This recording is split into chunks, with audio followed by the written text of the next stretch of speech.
Look. Listen. Taylor.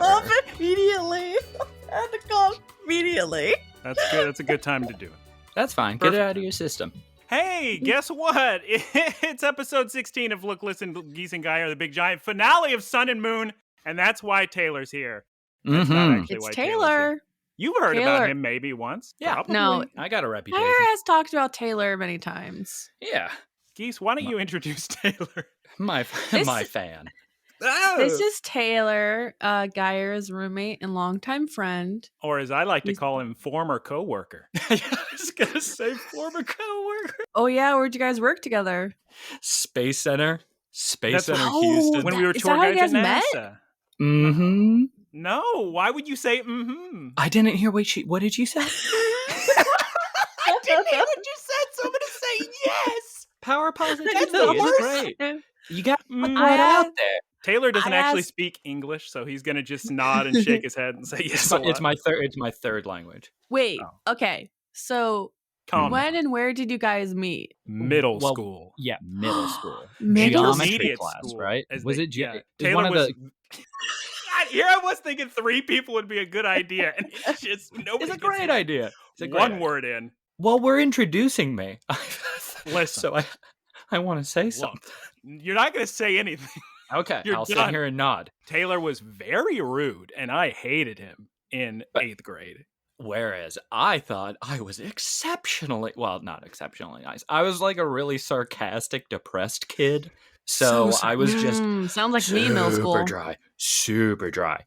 And that can totally be misconstrued as being rude. But I don't think we became friends until 10th grade Spanish class. Yeah. Mm. Mrs. Who is that? Bartlett? Right? Sure. Miss Bartlett Geese was fun because all she cared about was the drama about the kids and who they're dating and just Oh, always God. talking to Oh, them. it's fantastic. Ugh. It was like she got out of high school, started her career as a teacher, and just went right back to high school. And she forgot to like change her hierarchy in the structure. So she was just like gossip 24/7. All we got out of that was tener sueños. Yeah, to have dreams and to have them broken. Because we just couldn't stop laughing because we had to make a map.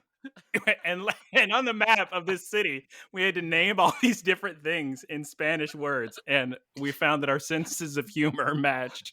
It When was we were naming such some a of the goofball. things. Like they had us draw a map and just name all the streets and buildings and everything. Yeah. I just need to make it clear, it's episode 16 of Look, Listen with Geese and Guyera, where we talk about the Sun and Moon anime and other things. And today we will be talking about episode 42 and 43. Oh.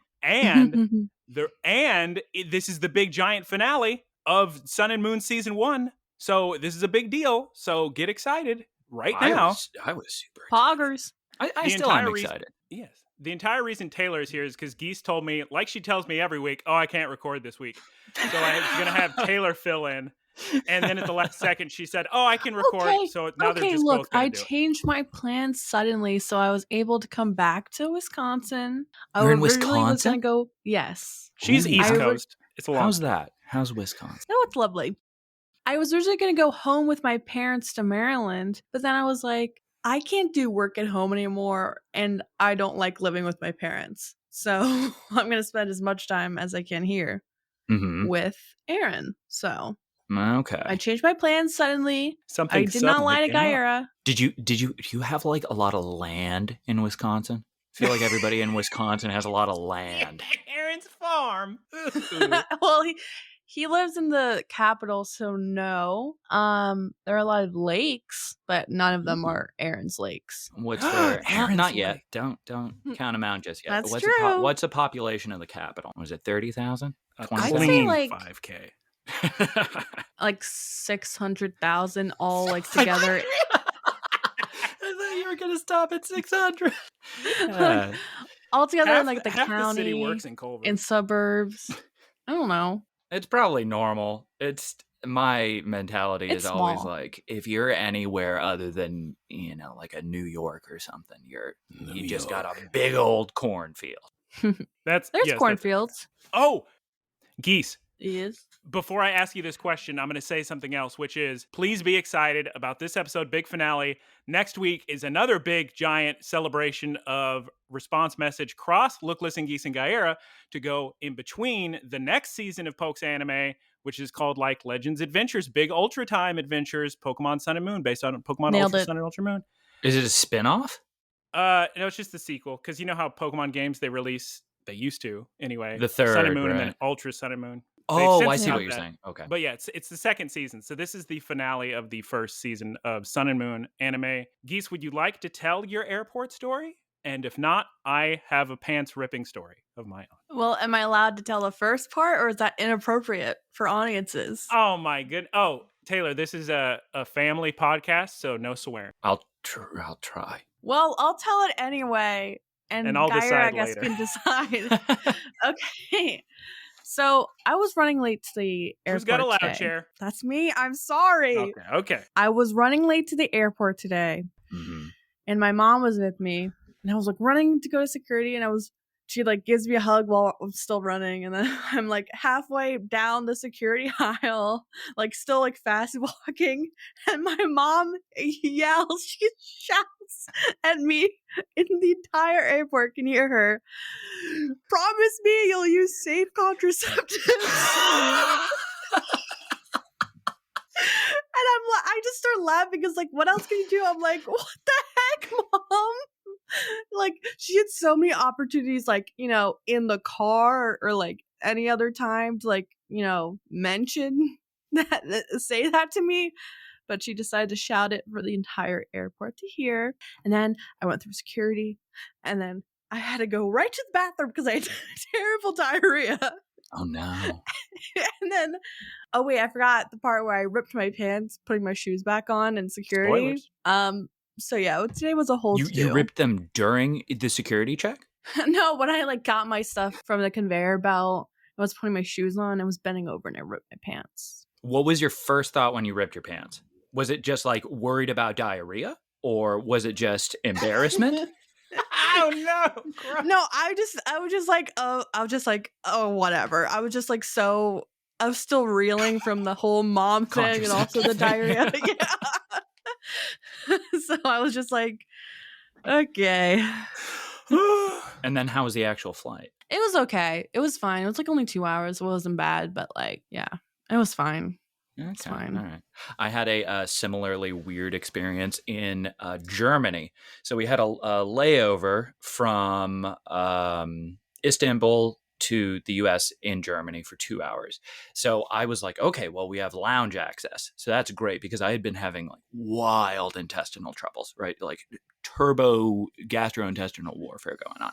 So I had been given this, I don't know why I listened to anybody about this, but they boiled a bunch of figs in milk and gave it to me.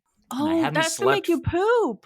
Well, that was the plan. You know, because I had been okay. constipated for 3 days. Okay, so I didn't know what kind of tumbo issues you were having. Right. I probably should have clarified. So, I had 6 Turkish coffees and the magical mixture before the flight, and that was like 5 hours before the flight. Go to the flight, haven't slept, right? Get to the lounge, eat a little bit, you know, drink some water, trying to relax a little bit. Can't go. Get on the plane to Munich. Go to Munich. And I'm thinking, there's another lounge there. Fantastic. Great news for me.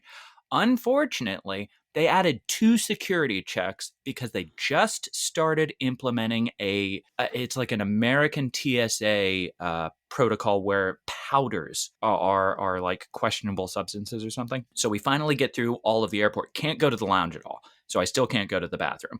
And we get to the, I didn't think it was an additional security check, because we already had one, but we go in and I'm with my girlfriend in the line, and I talked to the lady, and I thought she was just like, you know, like the airplane emissary or something, just saying, "Oh, welcome to your flight."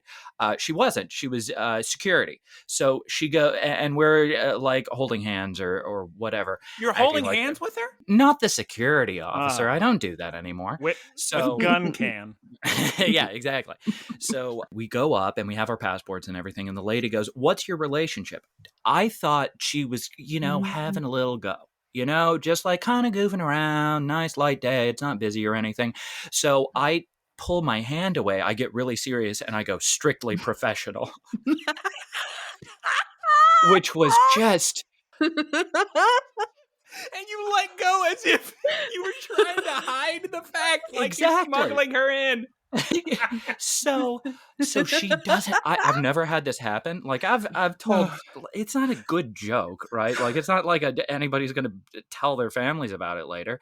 Geese, real quick before he keeps going, this is the guy who's been arrested in an airport before. Yeah.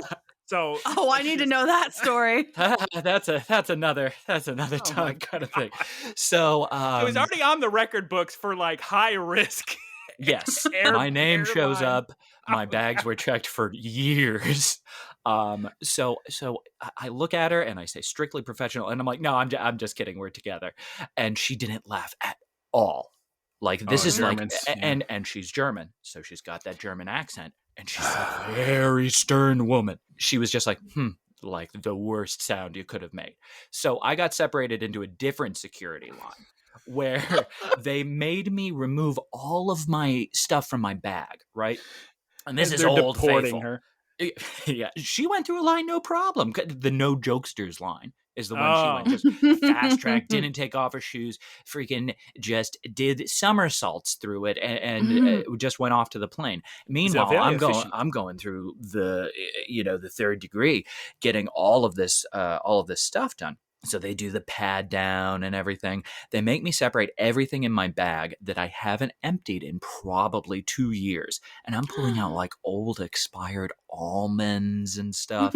And I have to separate everything into 4 bags, right? So the liquids, the solids, my bag, and the electronics. Spilled lotion.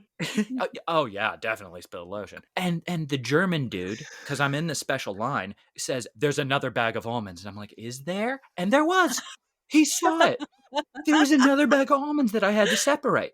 And then I had to take off for the extra bag of almonds. And I have like pre-check and global entry, right? Like I've been through. Do you have clear? No, I don't. Which that's your problem right there. Bitten me in the tush more than once. But I'm good. Like I've gone through the background check and everything. So I say, hey, can I keep my shoes on, or at least one of my shoes on? I just had a knee surgery and it's kind of rough going. And he said, just go ask the people at the body scanner. So I go to the body scanner. They send me back to that guy. I say, can I just put they said, okay, can I put my remaining shoe through the conveyor belt? They say, no, you have to put it in this 5th box. So I've got 5 boxes going through. They're patting me down, and then they separate all of my luggage. Again, this is for a joke. They ended up wiping down the inside of my bag and looking through everything with lights, and we were late to the plane. But everybody was late to the plane. So it was all okay. Okay, but what was the stomach situation? When did you have to poop? So my gastrointestinal woes were just beginning, and I had just really unpleasant experiences multiple times on the 12-hour flight. Luckily, the bathrooms were okay, but never anything like, conclusive. So when I got home, it was just, the Hoover Dam had burst, but similar to your experience. When I used to come visit Aaron, the first couple times I came to visit, my body just wouldn't let me poop. Like it was just like, nope, no pooping around him. And so like I remember the first time I actually came to visit him, like even before we were dating, he was like, I'm gonna buy you Phillips and you're gonna take this Phillips. And that's how I knew he was the one. Oh, isn't that milk of magnesia? Yeah. Isn't that what it is? That like gross, milky. Oh, I hate that stuff so much. Luckily, I got over that, and now I can poop just fine. That'd be awful if it was just years of constipation and misery. Oh yeah. I'm more interested in about the first arrest in the airport story. Oh, that's it. I mean, what? I mean, I could tell that story in 3 sentences. Do it. Okay, yeah. Here's the story. Taylor got real excited.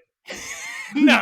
Taylor got real excited to take a super fun trip. I think it was like to Japan or something with Philip or something. That's sentence 1. He didn't check to see if he had something in his bag that he shouldn't. But the airport sure did. That's sentence 2. And sentence 3 is he was like a convicted felon or something.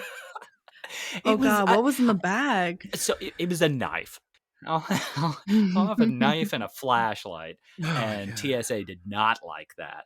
Yeah. Oh, I spent the whole night, like, nobody wanted to arrest me, which was really nice. One of the officers, like, kept in touch with my mom, telling her, oh, this is where he is now. This is the bail bond you should go to, stuff like that. And they were just like, don't make any friends in there. And of course, I was talking to everybody. I Hey, mean, making all the friends I everybody. could. And I Business was cards. like placed with a special group because of the severity of my crime, or Oh, the yeah. crime that I was being accused of. So I technically didn't do anything illegal because it was a forgotten knife, not an intentionally placed one. But that was the accusation. So I'm with a guy. My cellmate had just like put an officer.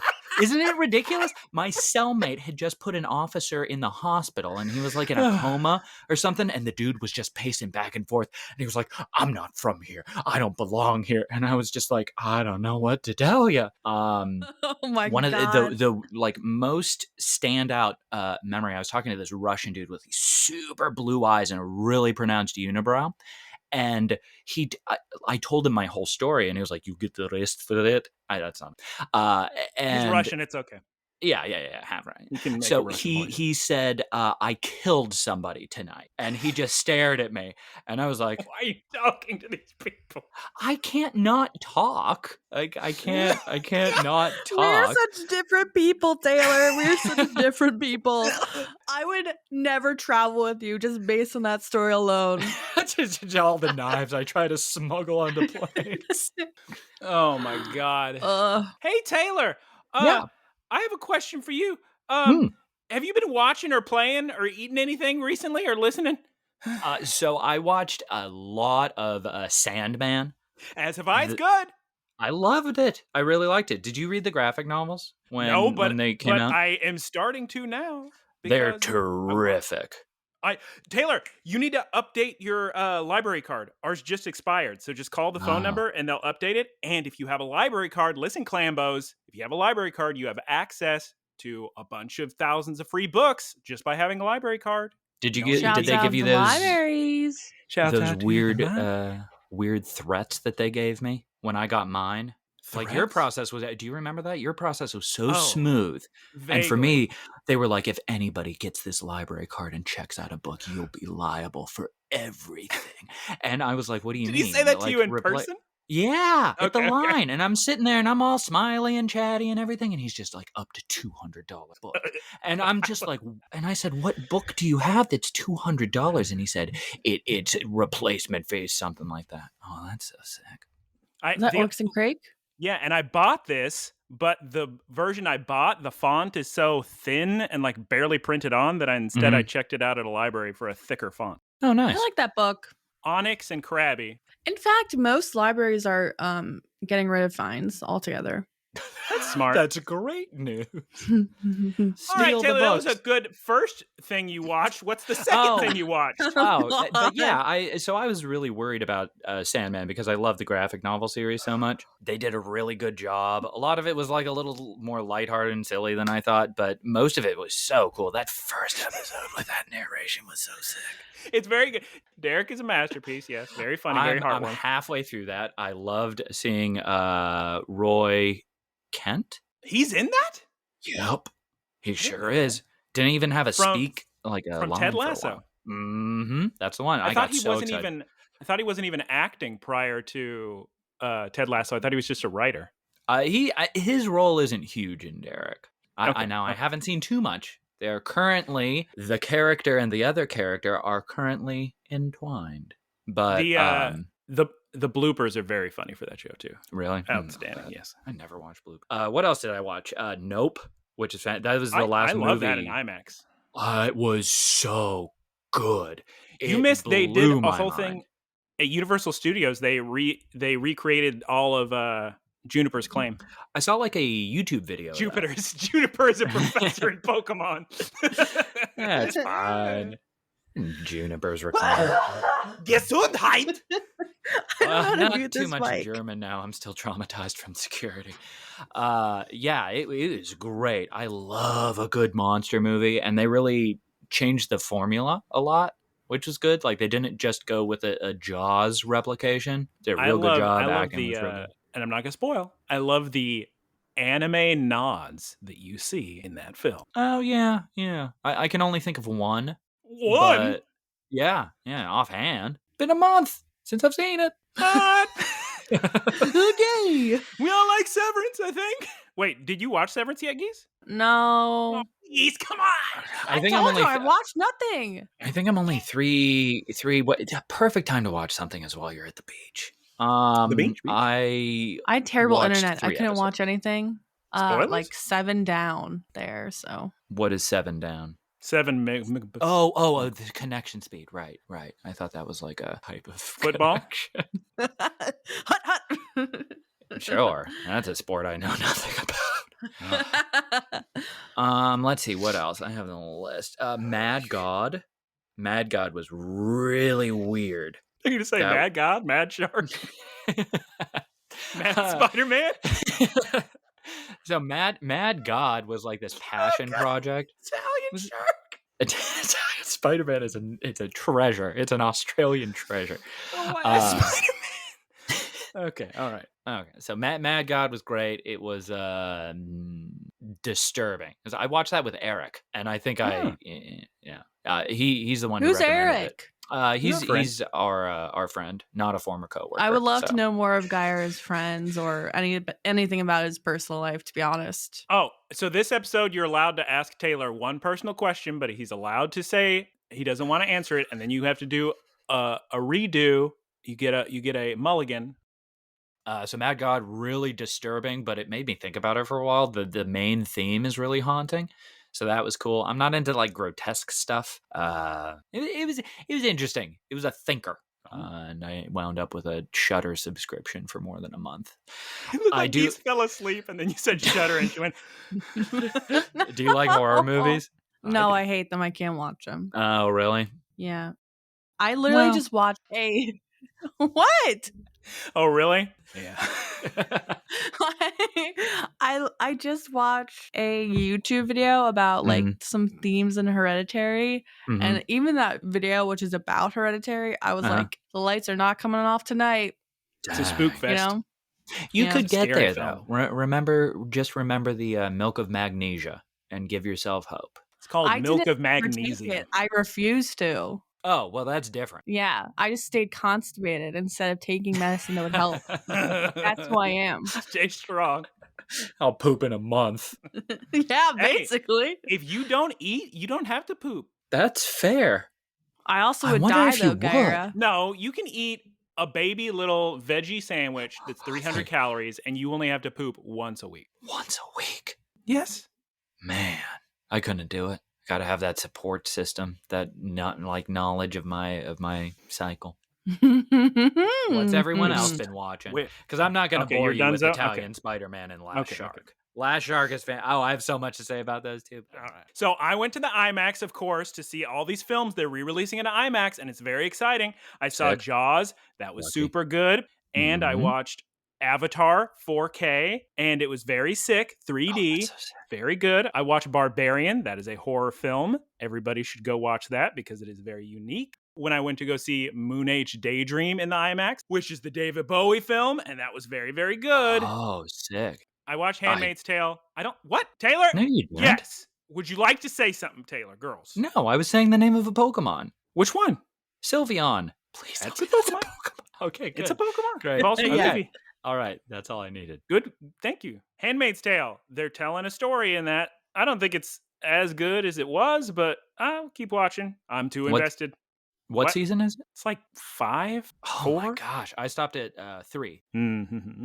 So You guys watch a lot of things. I just don't have the time or the brain cells. everybody has Mm. the same amount of time. It's all about priorities, and it's fine to have Exactly. different priorities. At the end of Avatar, I wanted to mention they play a whole scene from the sequel, The Way of Water. So if anybody's interested in watching that, you better hurry up and go watch it. Hmm. And the last watching thing, oh my God.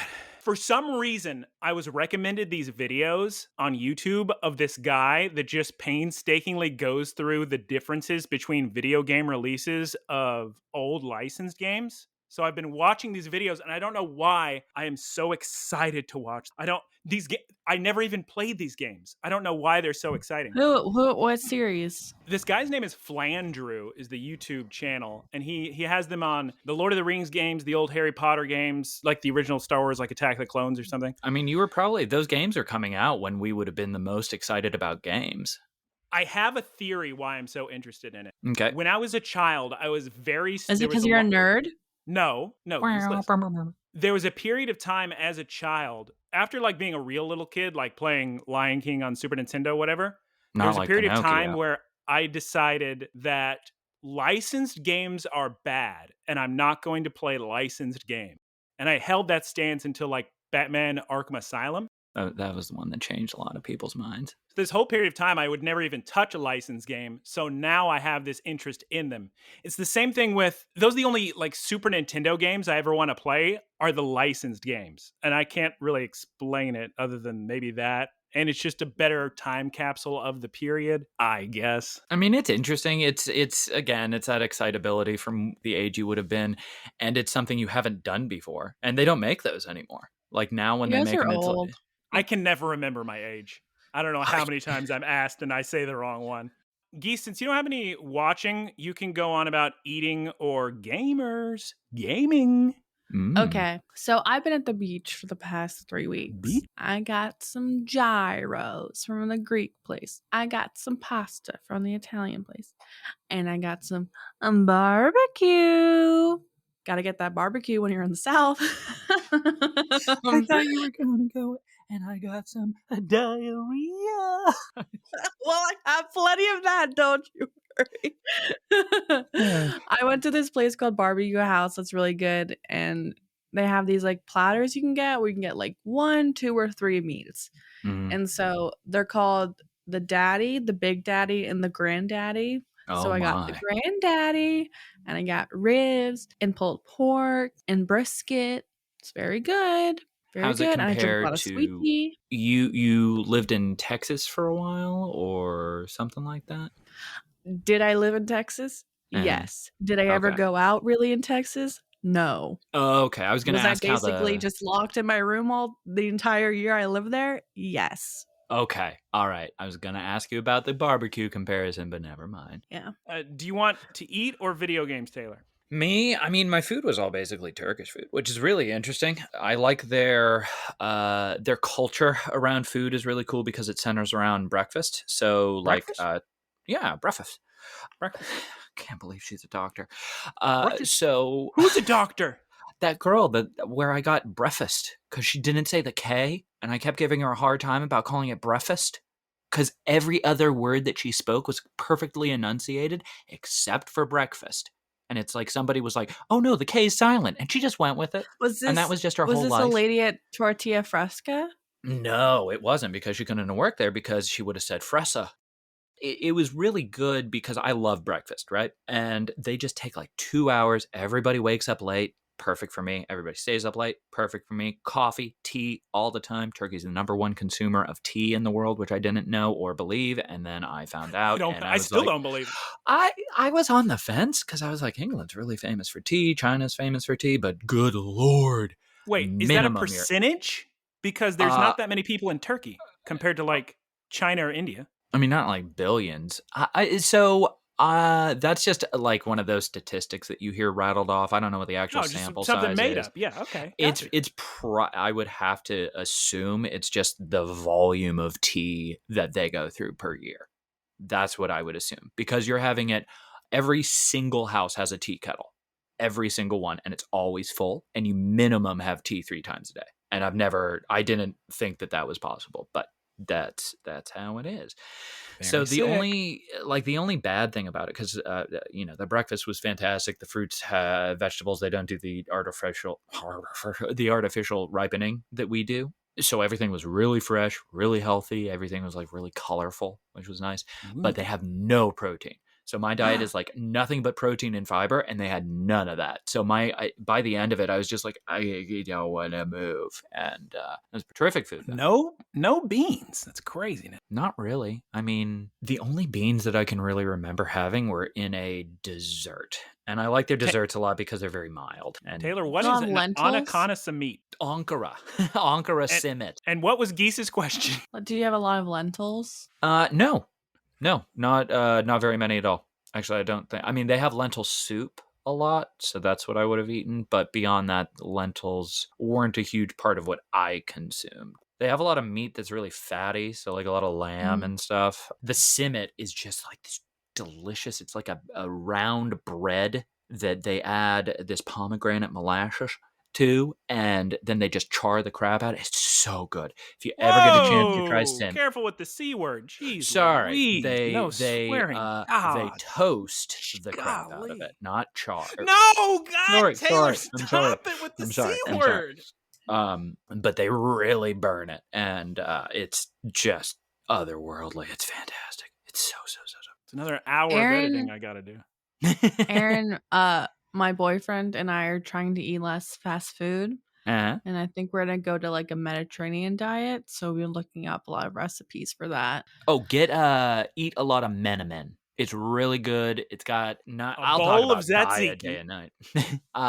Yeah, Mediterranean diets are really nice because they're generally really healthy. Menemen is like a tomato, onion, pepper base that you would put in a pan, and then you crack eggs into it, and it's super good. Eat it with bread. So is it like shashuka? Yeah, very similar. Nice.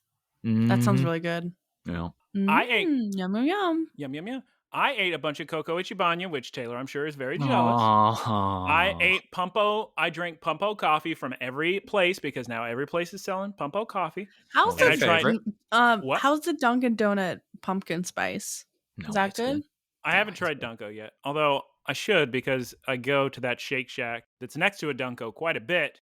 Speaking of Shake Shack, I tried all their new shakes, and big devastating news for everybody. Clambos, listen, most of those new shakes are bad. Shake Shack isn't good. Geese, no, first up, no. It's the best fast food hamburger. It's overpriced, but it's Get still out! good. Yes, it costs money. Whataburger is the best fast food hamburger. First, listen, golly. Is it expensive? Yes. Is it too expensive? Yes. But their customer service is also very, very good. If there's any problem you have, they just give you free food. So it kind of works. But I did not have that too experience expensive when and I the went shakes to are one. bad. Geese is going to bad places. She says she had a bad raisin. She had a bad Shake Shack experience. But she wasn't in the United States, so it doesn't really count. But anyway. Oh, they should be better.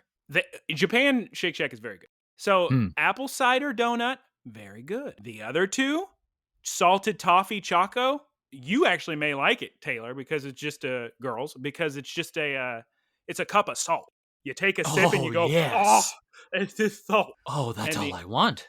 And the other one was pumpkin. And the pumpkin did not taste like what I thought it was, which would be, a nice pumpkin pie taste. It tastes like pumpkin seeds and pumpkin goop.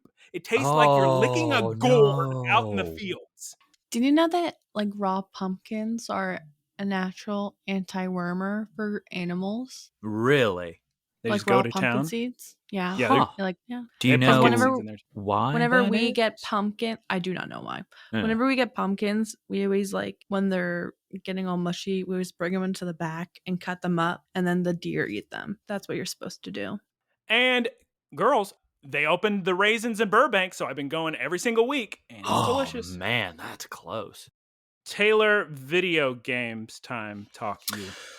Been playing a lot of Destiny 2 because Flevin's got me into Destiny 2, and that's who is Flevins? Tell me all about him. His name is Phil Evans, and he's an architect, and he's another one from Space Center Houston. NASA My whole life is Space Center Houston. Yeah, he's just an old friend. So he really plays Destiny 2. I kept trying to get him into different games. I was playing with Eric, but he was just always on Destiny. I tried to get him back into FF14, and he was like, "Nah, not paying for that. Not playing it. I'm just playing Destiny." I was like, "Okay, I'll play with it." Okay, sorry. Rewind. She's got a pen out. She's making a family tree or a map. Yeah, I am. So Eric worked at Space Center. No, Eric with a K. How do you know Eric? I met Eric in college, and we immediately became friends because we had a required tech theater class, and we were the two like people who just completely did not want to be in tech theater. I don't remember who was doing what, but one of us was just hitting a hammer against a piece of wood to It look was busy. you. It Okay, was you and because that's I love that story.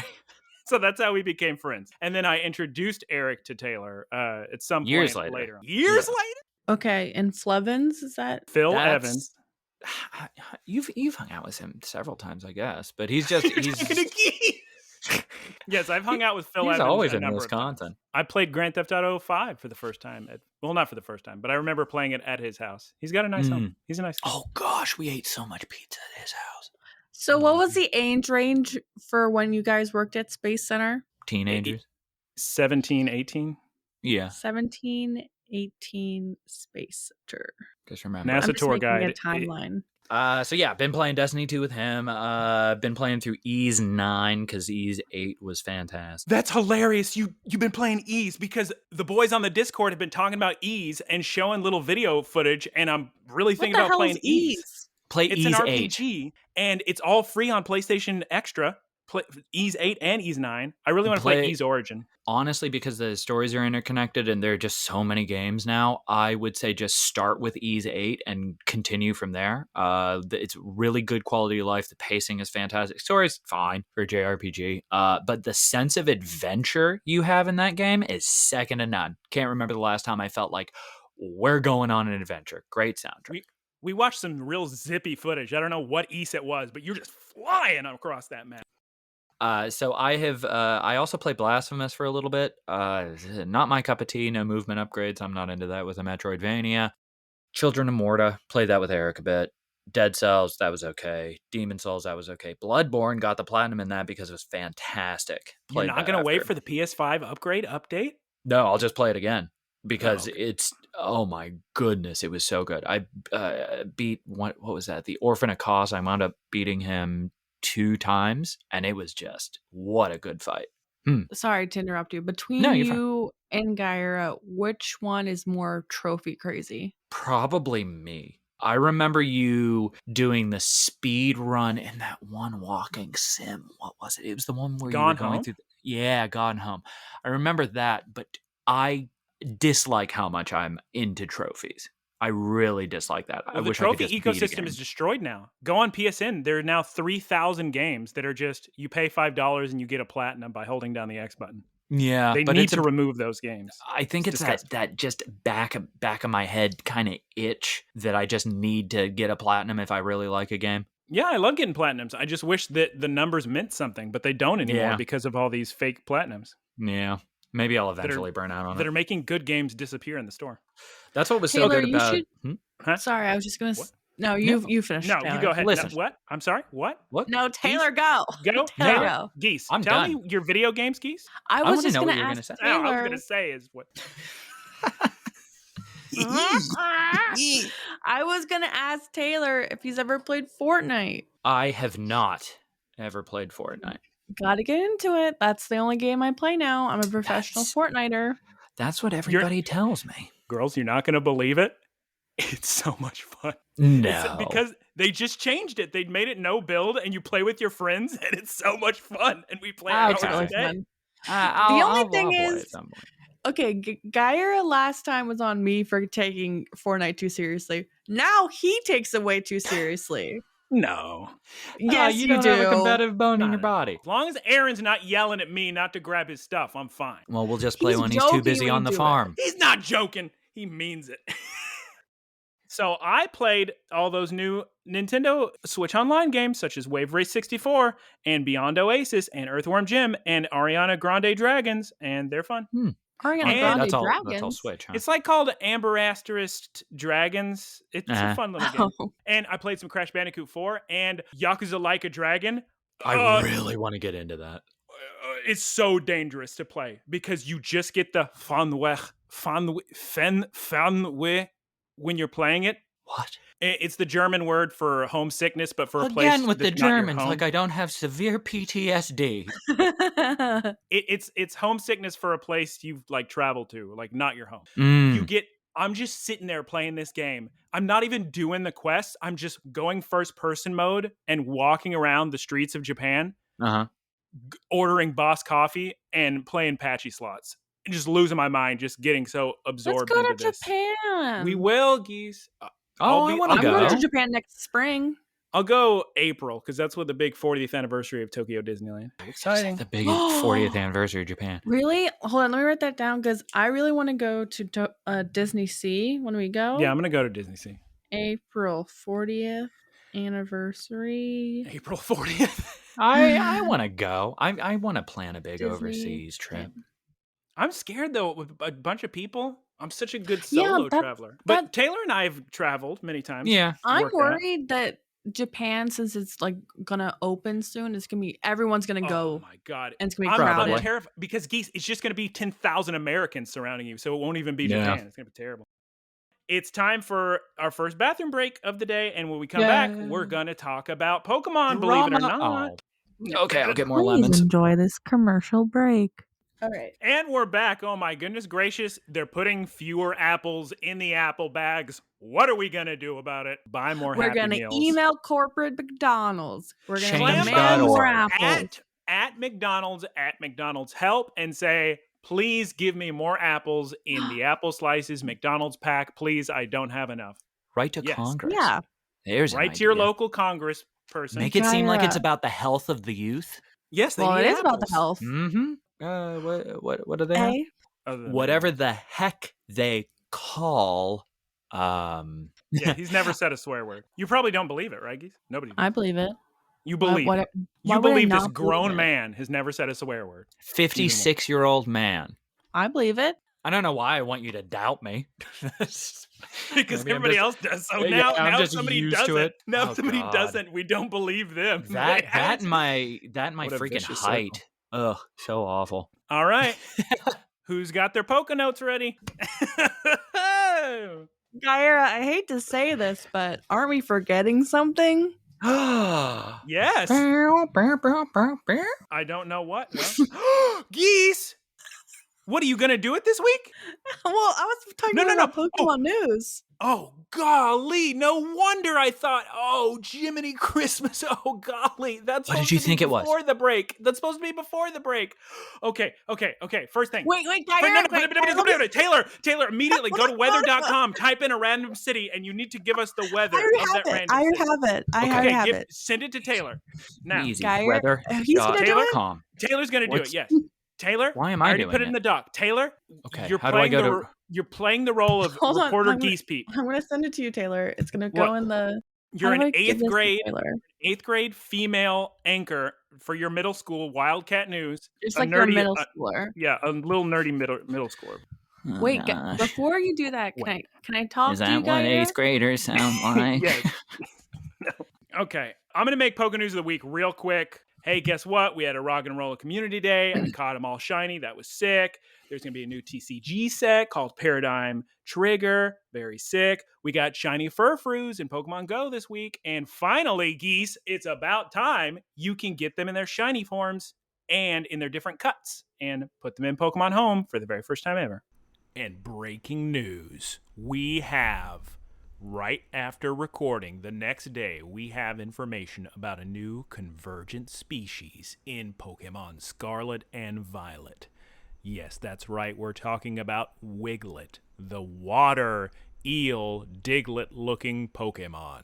There's probably a lot more Pokemon news than that, but Taylor's got to give reporter Geese Peeps weather report of the week. All right, so we're looking at Bucharest, Hungary, okay, Romania. I need to give you a note. Reporter Geese Peep is very, she wants to be confident, but hi, I'm Reporter Geese Peep. Hi, I'm Geese Peep, reporting live. Yeah. It's like that. Wow. Okay.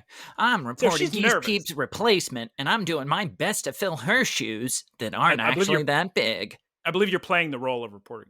I'm Reporter Geese Peep, and I'm a little stuffy today, but that's okay. I'm going to say I'm a little stinker.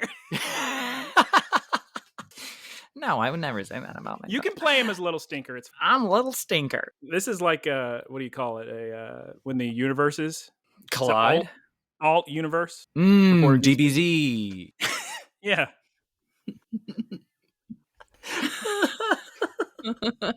So Bucharest is looking That's spot on. fine.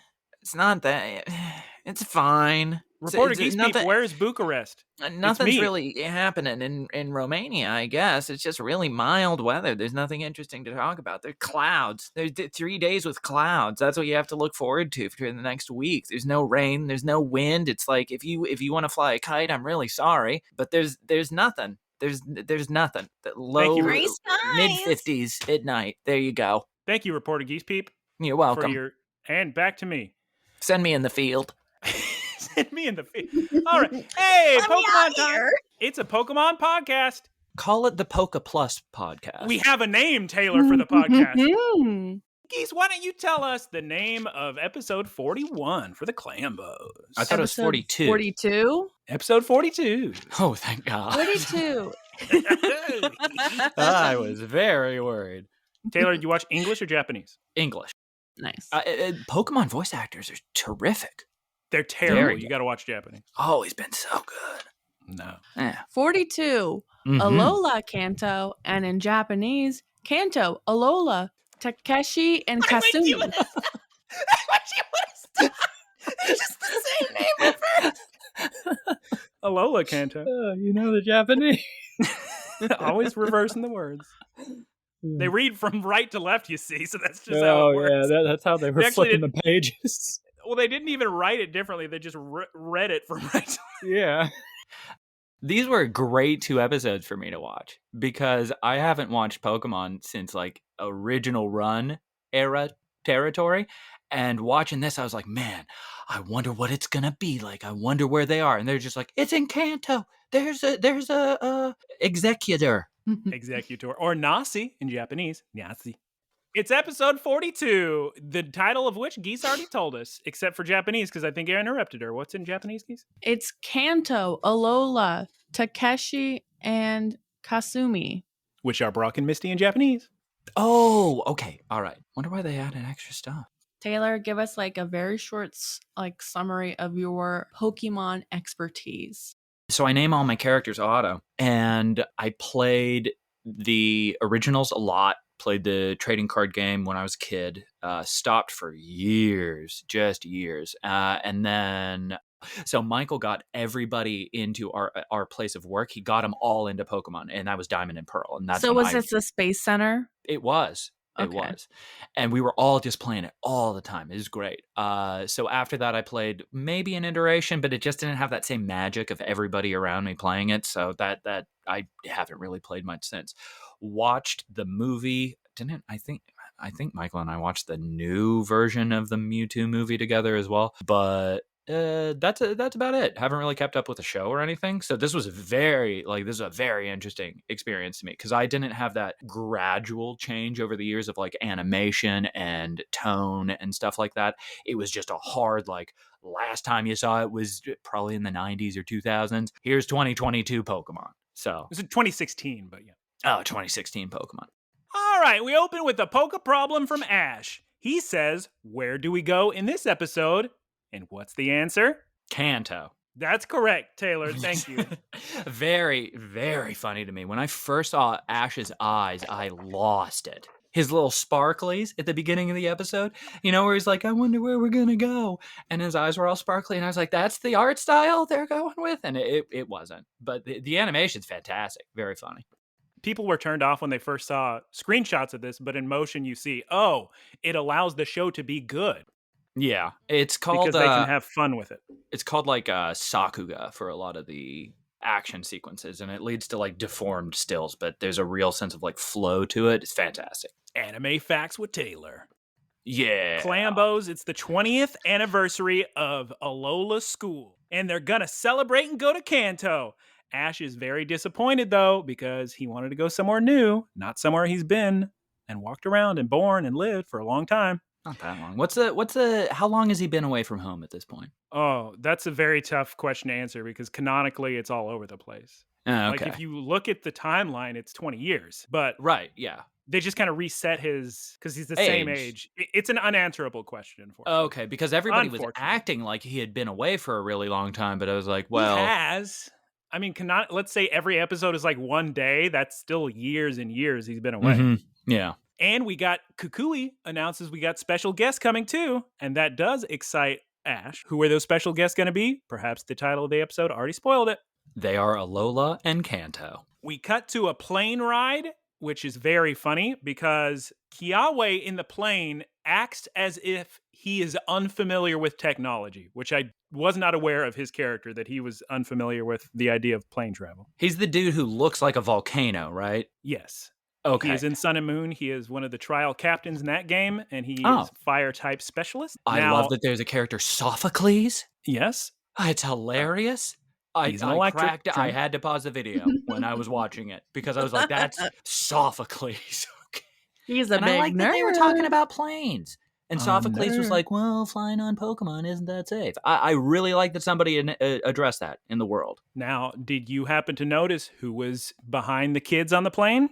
No. Team Yes. Rocket. That's exactly correct, Geese. They were incognito. They had Oh. little sunglasses on. Fooled me. Could have fooled Taylor. Yep. The kids are talking to the flight attendant, and then we cut to the Kanto airport. And Geese, what's wrong with Snowy? A little Snowy, what's going on? Snowy's weak And not adorable. feeling well. It's just a little baby. We see a person walking up to Lily and Snowy, and he's like, "Excuse me, you're Vulpix. Would you mind if I see it? I'm actually training to be a Pokemon doctor." And then we pan up, and it's revealed to be who, Guyera? It's Brock, and I'm crying. I'm getting emotional. I can't believe it. Believe it. Now, Funny 'cause Guyera? Yes. Sorry, I'm sorry. Yes. I was wondering if they chose to do Snowy to be not feeling well because it's like a throwback to that one episode where 100%. Brock makes that Vulpix food and Mhm. feeds that Yes. Vulpix. You remember that Brock- one? Yeah, Brock had a Vulpix, so that is why he walked over, of course. Yes. Okay, A Cantonian cool. Vulpix. I was really confused because with a lot of anime, you can't tell characters' ages, and the airy voiced girl was like, "Oh no, my Vulpix," and then Brock came up, and I was like, "Well, I know Brock. He's still in the show. That's what I thought I know his too. shtick. I was worried. I guess she's 20. In Japanese, it's very clear that she's a kid and Brock's an adult. So Oh, luckily okay, that okay. wasn't. That's not something I was. But luckily, he just offered to help the Vulpix because of his own, and then started hitting on the other flight attendant. That's who. yeah, it flight was. attendant. Yeah. It's just sorry, spoilers. That's okay. We also see Team Rocket getting off the plane. Turns out, because when I first started watching, I thought that they were on some secret mission to tail the kids, but actually them being in Kanto has nothing to do with the kids at all. It turns out, and you two are going to have to tell me what it says in English, because there is no way in English they said the same thing in Japanese. In Japanese, they said, "We got called out here to be chewed out by that spectacled Kappa." That's probably. I was mainly thinking They about the said- art style. I don't know. The lady, the Team Rocket lady. Jesse. Yeah, the member of Team Rocket. No. A higher ranking Team Rocket official told Jesse and James they had to come back to Kanto because probably to get chewed Just out. like a secret mission or something. Probably. But her design kind of looks like the Japanese mythological creature Kappa. Oh. You guys don't remember what they said in English? They didn't No. say anything about Kappas. Yeah, I didn't think so. I do remember Meowth holding up like a sweet roll or something as probably an offering for placation or something. Did they say Yeah. donut or malasada? Malasada. Mm-hmm. Okay. Yeah, because malasadas are big in Hawaii, so there's a lot of plots in Sun and Moon that revolve around malasadas, Taylor. In the game? In that too, but the game and the show. That's sick. It is sick. The Very sick, animation, Taylor. Sick the all around. animation in their first exchange reminded me of Metabots. Did you ever see Metabots? I thought that was a Game Boy Color game. No, it was a TV show. Well, it was probably both, but I'm Probably assuming the animation style was very, very similar to that. Brock says Snowy is motion sick, Like he says air sickness in English. seasick, carriage sick, car sick. So Car Ash sick. notices Brock and he goes to run and hug Brock, but then what Taylor said happens and Brock completely runs past Ash. But Which is who great. grabs his ear? Who grabs Brock's ear? Misty. Oh yeah, it's Mist. Okay, and at this point, when I've got both Misty and Brock talking, Mm-hmm. because here's the thing. The Mm-hmm. Japanese voice cast and the Japanese music is so much better. Satoshi's voice, which is Japanese Ash, but I was not prepared for Japanese Brock and Misty. So Mm-hmm. unfortunately, this episode took me out of it because I was expecting their English voices and their Japanese voices are so wildly different. So So that it's was been a a long downside. time since you've seen Brock and Misty at this point. Oh, yeah. We're This talking was a huge deal when this episode aired. Oh, It's been okay. years and years. Because for me, it was just business as usual. It was like, hey, yeah, Brock and Misty with Ash. It's great. So Misty gets there. Everybody's introduced to one another. All the kids are very impressed with Misty. At some point during this, they say they're all going to go to Cerulean Gym. Is that correct? Mhm. Yes. Okay. Yes. Yes. So they Japanese, it's introduce Haneda. introduce themselves, and Misty says that she is the Cerulean gym leader and an internationally known beauty. Ooh. Which She's is that- tomboyish mermaid in Japanese. That was just her sisters, right? They were like famous beauty queens or something like that. I remember that episode. Okay, yeah. Lana blushes for Misty. We've got some cute Poliwhirl standing around. And at this point, Team Rocket notices, hey, look, it is Ash, the twerps, the kids, and the original twerps, Brock and Misty. I've got a great idea. Why don't we steal all the Pokemon? I bet this is going to go great. Hey, oh my goodness gracious, they're going to Professor Oak's lab. I know there's a bunch of Pokemon there. There's no way they're going to be able to yell at us if we steal all the Pokemon. So is this particular unit of Team Rocket just... what did they do that's different than everybody else in Team Rocket? What do they do?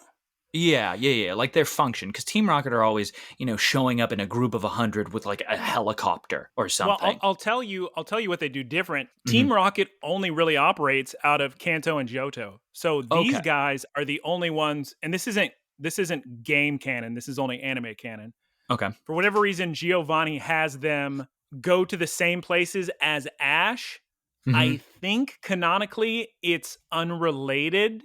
It's just like they do it. It's convenient for the plot to have them in, but I think canonically it really doesn't have anything to do with Ash. They just keep being sent to different regions to steal different Pokemon. Yeah, exactly. They were told to steal Alolan Pokemon. Oh, okay. Oh, convenient. And then after this scene, we jump to Oak's lab and we see both of the Oaks shaking each other's hands. So Samson Oak and other Oak. Alolan Oak, another and Cantonian Oak. Yeah. Who is the guy dressed like a sport fisherman? Is he like a lab assistant? The guy with the rainbow on his hat? He is the professor of the Alolan Pokemon School. He is perfect and maybe my favorite character. He's always using Pokemon Wait, did I say puns. professor? I meant principal. Who are you talking about? Oh, the guy dressed like a sport fisherman. You talking about Kukui? Principal Kooks? Oak. Principal Oak. I'm sorry, kids, we can't hear you. Principal Oak. I don't know. I can't remember his name. He's his cousin. Rotom is losing it, taking pictures of everything. Rotom. Holy crap, I love Rotom. What a good again with addition. The swearing. Holy moly, I love Rotom. Rotom's a cutie pie. Even better in Japanese. He wants to catalog every single Pokemon in Kanto because he's only seen Alolan Pokes. And Ash has been in Alola for a while now, right? This is the end of season 1, so he's been there for 41 episodes. 41 episodes. So does he have a rival? He has... Geese, does he have 2 badges? Z crystals? They don't have badges in Alola. There's no Pokemon League there yet. He has 3. You know if you watch the episode. He has 3. He has Electrium, Normalium, Normal one, and then Rockium. But hasn't he only beaten 2 trial captains? He stole the 3rd. No, he also got one from Tapu. Yeah, but no rival. His rival. He's got a bunch of Yahweh friends. is kind of his rival. Gladion a little bit. Gladion as well. But he has more like a bunch of friends. Yeah, this travel. I know I said that earlier, but this travel group is enormous.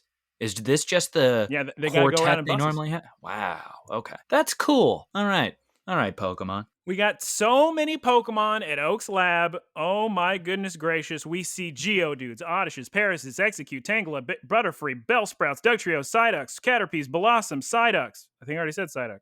The kids are excited to see all the pokes of their particular type that they're fond of and that they train. And the Cantonian form. Because, of course, Alolan forms different than Cantonian forms. Which was very funny to watch because, like, they were making fun of Executive for being short and Doug Trio for being bald. And I was like, oh, you're making fun of short, bald Pokemon. No. That's not nice. No. It was very funny, Kiawe putting on his DJ Doug Leo wig on top of little Doug Trio. I thought that was just the funniest joke that I've ever heard, where he just but everyone brushed by it, where he was like, here, you can have my wig. And I was like, he doesn't even have a shirt. Why does he have a wig? Well, that's a long story, Taylor. But Yeah, it's a long story. Yeah, go back and watch the DJ Doug Leo episode where you'll see that he became a massive fan of a DJ that has an Alolan Doug Trio bandmate, and Alolan Doug Trio have that hair. So that's why they wear that wig, to support the musical art. That's a great design. Ash shows off his million Tauros, and the Tauros stampede him, and he blasts off into the air. And it's a lot of fun because this is the kind of stuff you wouldn't see in the older seasons. You would see Team Rocket do that, but you would never see a main character disintegrate or vanish up into the skies like that. I had a question for you. Is like the giant herd of Tauros he has like a reference to something? Yeah, there was an episode where he caught all of them. Did it have to do with the Safari Zone? It feel like it did. That's the only place you could catch him in the game. Yeah, that was in the early seasons of Pokemon Geese that he caught all those Tauros. What's that little ball thing that was fighting the Marowak? Geodude? No, it's the other tiny little rolling around. I wrote it down. Togedemaru. Yep. Togedemaru. I wrote Togedemaru. Oh. Togedemaru is adorable. She's a cutie. That's my Pokemon of the episode. Taylor's Poke of the Week. So we see this elegant Rapidash that Kiawe falls in love with, and he's flying around on his Charizard, and the Rapidash says, you can jump on top of me and we'll gallop across the plains, in perfect English. And Kiawe does that, and he starts crying, and he's very happy. That was sick. We also see a Vileplume and Gloom, and Mallow is very, very excited. And a Caterpie. But Geese, Caterpie's coming later. Geese, what happens with Mallow when she gets too close to that Vileplume? The Vileplume releases poisonous gas, and Misty and Brock are like, run away! And so she runs away. Yes, Mallow was very scared of this because she was unaware that would happen interacting with a grass-type Pokemon, which she's a big fan of. And I think my favorite Poke interaction was Lana and Poplio playing with the little dugong, and they were blowing bubbles and bouncing each other, little seals playing. Very sick. Very cute. That wasn't your favorite with Caterpie? We'll get to Caterpie. Caterpie happens before the Vileplume. Why don't you talk about what happened with Togedemaru? Togedemaru? Oh yeah, little adorable Togedemaru running around, turning into a ball, trying to save people, being adorable. It's just the cutest thing. Yeah. Because the Marowaks were fighting and something happened to Sophocles or something like that. He's jumping. Also, okay, so the Marowaks are fighting, and at one point, one of them hits Pikachu, and Pikachu gets fed up and electrocutes everyone. Yes. And in this scene, I thought Guyera would notice this, but the Alolan Marowak did not get affected by the electricity. That's incorrect. The Cantonian Marowak. The Cantonian one. Whatever. It's very good. They actually touched on that a couple times. Because he's ground type. It was really cool. Like, I like that. I find it interesting that information seems so regional, and there's not like a giant information database that everybody can, read about different regions, Pokemon, and everything. Because they can. But all I was saying is talk about the Togedemaru being excited about the Raichu. Don't you remember that? Oh God, I don't remember that. I just remember it turning into a ball and rolling around and thinking it was so adorable. Raichu. Yeah. Because Togedemaru only knows Alolan Raichu, which is a psychic type. He's a Cantonian one, gets real excited, rolls around him, and knocks him out. I think there's a big electrical explosion. Yeah, something like that. So is Togedemaru why Raichu? Why was that so exciting?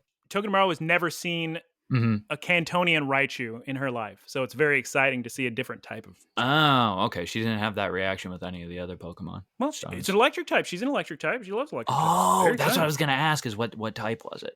Because when they said Toga, I was like, it's an evolution of Togepi. Oh, no. Togedemaru. She's the Pikachu clone for Sun and Moon. And then Rotom photographs the Squirtle Squad. Did you notice them? I did not. I'm sure Geese did. Okay. 100% Geese did. Charmander, Lickitung, Electabuzz, and a Magneton. And then there's the Pidgey line. And then there's a Poliwag and a Poliwhirl and a Goldeen and a Magikarp. And the Magikarp is trying to swim up the waterfall. And do you know why that is the case? Why? Does it have anything to do with Pokemon Snap? Well, Pokemon Snap also references this. Geese, are you familiar? Oh, she's about to put on her headphones. Do they She's have to thinking do about that to... Well- that's not just a fish spawning thing. Is that something to do with becoming a Gyarados? Well, exactly. Geese, are you familiar with... Nope, she took them right off as soon as I said geese. She's not having it. She's thinking about it. All right, geese for the third time. Take them off again. Are you familiar? Are you familiar with the concept of a fish swimming up a waterfall in Japanese folklore? Not in folklore, but I know that happens. Okay, so I get to tell you two, and the clambos perhaps, if you're unfamiliar, the origin of species for Magikarp and Gyarados. Magikarp and Gyarados are based off of a Japanese fable that if a fish can swim up a waterfall, it transforms into a dragon. So when we see the Magikarp in Oak's lab, it's going up the waterfall, trying to evolve into a Gyarados. And Nice. correct me if I'm wrong, Gyarados is water and flying type, right? Yes. That And always annoyed me. Spoilers, big spoilers, so turn off now if you don't want to hear them. Okay, hang on. Gyarados, if it mega evolves, changes from water and flying to water and dark. So it's no longer 4 times weak to electric. So just saying, just putting that So out there. it still for no doesn't turn reason. into a dragon. No. That's God. This is What do you knowing the origin of it is even more perplexing because I mean, I always Charizard's thought, not dragon type either. So. right, but he learns dragon moves, right? Does Gyarados he? doesn't learn any dragon moves. Yes, Gyarados can use Dragon Rage. That's the only one. So we see Gengar line, and we cut to Pikachu climbing up a tree for some reason. I thought that was kind of cute. That's what Pikachus do. And then Brock throws out all his pokes for all the Alolan kids to see. We see the executors, like Taylor was mentioning before. It's very funny. And the Cantonian executor is just scared of the Alolan one. He's so nervous. He's trying his best. He's standing on his tippy toes. No. We see the Geodudes and the Mucks, Doug Trios, and this is where we get that wig scene. The Marowaks start to fight after as soon as they see each other, they smack their heads and get into a big giant fight. And they attack Pikachu. So what happens, Geese? As I said before, Pikachu gets.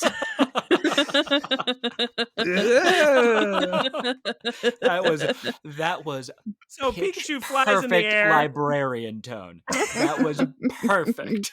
Pikachu flies in the air, lands, and shocks everyone, except for Cantonian Marowak, just like you said earlier, because Togedemaru wanted to defend Pikachu because she has a little crush on Pikachu.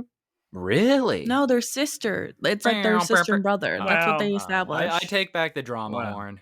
Well, They're just related. so in all this ruckus, some of the pokes disappeared. Do any of you know what Pokemon disappeared? All right, it was Poplio and Marowak, I think. Bile.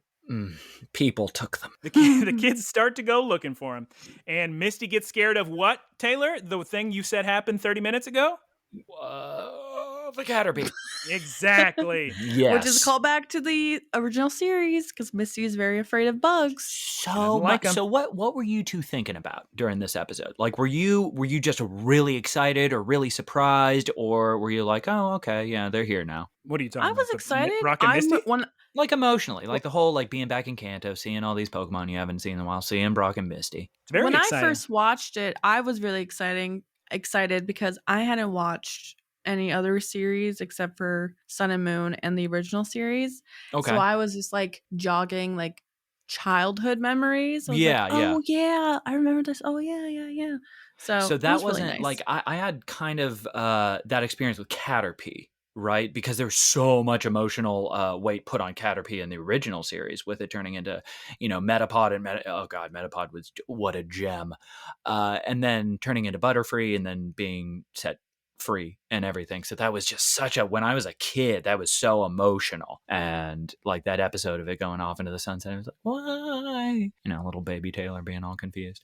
So Ash makes fun of Misty for still being afraid of bugs, and they walk off and they remember the old times they had together to, I imagine, elicit nostalgia from the older viewers. Yeah. They hear screaming of some grass types, and oh my goodness gracious, Who is stopping a fight between a Bellsprout line and an Oddish line? Bulbasaur. It's Ash's Ash's old Bulbasaur. Bulbasaur. Because he still hasn't evolved. It's okay. You're allowed to not evolve as a Pokemon. Like, it's not like you only evolve if you want to. It's not like getting older. Like, you don't automatically evolve. As somebody with a level 99 Bidoof, I know these things. Oh. So they're still looking for Poplio. Misty takes the girls to go look, I think, at a, what do you call it? A lake. A lake. They get spooked by Gyarados, but Not Lana Lily. hops in. Lana. That was the next sentence, yes. yes. Lana hops in anyway, and Misty jumps after her, and Misty is impressed by Lana. She's like, oh, this girl's brave. Something along those lines. And the speed run, disrobing, jumping into the water. They're professional swimmers. I guess so. Like, I'm sure 1 you second, could do it with your water polo. No way could I do that. Oh, easily. I can't even take off a shoe that fast. Oh man, so you're water polo tall. Yep. That's where all his injuries come from. Did you play water polo in college? I did. I didn't get like really competitive until I moved to Los Angeles, and then I was playing with all the Olympian types and wanted to try out for the national team in Olympics, but then I had a pretty gnarly little elbow injury, so now I kind of play more recreationally. He could have been a contender. We see Seal, Krabby, Staryu, Tentacool, Corsola, and some other water Pokemon that we've already seen in this episode. We see a Slowpoke, a Seeking, and a little Poplio talking to Horsey underwater, which I thought was cute. I don't know what they're talking about. I guess just sharing little sea stories. So do either of you do either of you, whenever a character jumps underwater or swims or anything, do you hold your breath when they do? No. God, no. That seems strange and odd. I know, but I always think about, like, wow, they must be really good at holding the breath to be both down of there those that two long. definitely are, because that was like to be able to move that easily underwater. Woof. Impressive. Watch Avatar in theaters now, and you watch a whole scene of some people underwater. The new one? Yeah. We see Seadra, Totodile, Corphish, and then we move on to the boys. They're looking for Marowak, but oh my goodness, they run into an Onix, and Onix is very big, very large, and he scares the Alolans big time. Brock says, what, Taylor? The other one? It's interesting because Brock is scared by the Onix. Brock says just as long as you leave the Onix alone, we're good. He's not going to attack us if you just give him his space. But then what happens? Nobody gives him space. Marowak throws his bone club at Onix. I'd love to see your notes, Taylor. It was mainly... Everything's inaccurate. All right. But no, Marowak, the Alolan Marowak, that little jerk, throws a bone at Onix, and then Onix chases everybody, and it's a terrible scene. But they somehow manage to escape, and then all the boys and girls meet up again. And then what happens, Geese? That's right, Team Rocket steals all the Pokemon. You didn't even give me. You gave me like half a second. I was literally about to say. I gotta pee so bad. I don't have half a second. Do you want to take a break? Yeah, take a break. We're like halfway. Take a break, Gyra. No, we got. Take a break. I can get through the episode. Okay. Think about how uncomfortable you are. I know. Think about all those water Pokemon. Magikarp swimming upstream. I was just about to say that Team Rocket shows up and captures all the Pokemon in the net and is like, does their old Team Rocket introduction. And James says, surrender now or prepare yourself for a sentimental fight, which was cute. The they net didn't do that scene in Japanese. That's cute. Was so good because it's just that cut, right, of them running from the Onix, and then it cuts to Ash, and he's like, "Well, I guess everything worked out," and they're all just standing next to each other, and then a giant net falls on them. Oh, that was some gold. We see Team Rocket in a giant Meowth mech, and this next battle is funny because I think the entirety of the battle was about 3 seconds. They know they got a lot of stuff they need to get through in this episode, so they just let them capture, let them get out. Perfect. They used like a Mimikyu, which was great because Mimikyu is adorable. And then doesn't like the plane drop something on them? Bulbasaur looks up and notices a plane, and we see Beware dropping from the sky and falls into the ruined Meowth wreck. Well, we don't have a ruined Meowth wreck because I haven't talked about what happens in the battle. Oh my god, okay. Okay, let me real quick tell you what happens in the battle, then we can go back to Beware, Bathroom. which I'm sure confused Taylor to no end. Okay. Yes, still confused. Musashi, Hojiro, They're Japanese names. Ash throws out Lycanroc, Rock Throw, Go, Crobat, and Staryu. That's from Brock and Misty. Accelerock and Meowth Punch. Supersonic, Bubble Beam. And then the mech explodes and all the pokes fall out. And then, go ahead. Beware. Yes. Beware falls from the plane and drops, and like in the fall gets part of the mech like attached to it, like the jet part, and grabs Team Rocket and then like jets away. Jetpacks off. At this point, what do you think the estimated amount of damages and wasted resources Jesse James Meowth has gone through? We're talking It's billions, right? Billions. Hundreds, Yeah, definitely. billions. Oh, okay. Mm-hmm. But I have theories about technology in Pokemon, and I think it's subsidized so well, or they found some energy source that where like it doesn't actually cost that much. Like everybody has access to this incredible technology. Pokemon is a post-scarcity world. Yes. Oh, okay. Right. I can't believe Beware flew all the way from Alola just to save Team Rocket. It was very sweet, but somebody else was in the wreckage somehow. Geese, who's there? Jigglypuff. And all the Alolan girls think Jigglypuff is super cute, but the Cantonians know when you see Jigs, that means trouble. They lowered happens? Jigglypuff's voice, right? In Japanese, it was the correct pitch. Okay. Pudding. I forgot. Forgot it would have a different name in a different language. Yeah, you know Pudding in Japanese. Right, Smash. yeah, because of Smash. Yeah, it was confusing for me for a second. But it was, yeah. So, of course, Jigglypuff sings, puts them all to sleep, and then draws on all their little faces. But they wake up after that, next scene, and they're all laughing at the little things in their face. So it's okay. What and, is oh my goodness, Beware? Beware flew off. They're going to Alola. Is it a robot or a Pokemon? It's a Pokemon. It's a Pokemon. Yeah, it's an Alolan Pokemon. Oh, he has a deep, deep history with. There's no way you're going to understand it since you haven't watched the first 41 episodes. It's a mech, though, right? It's a no, he's a bear. Pokemon. He's just a bear. He's just a bear.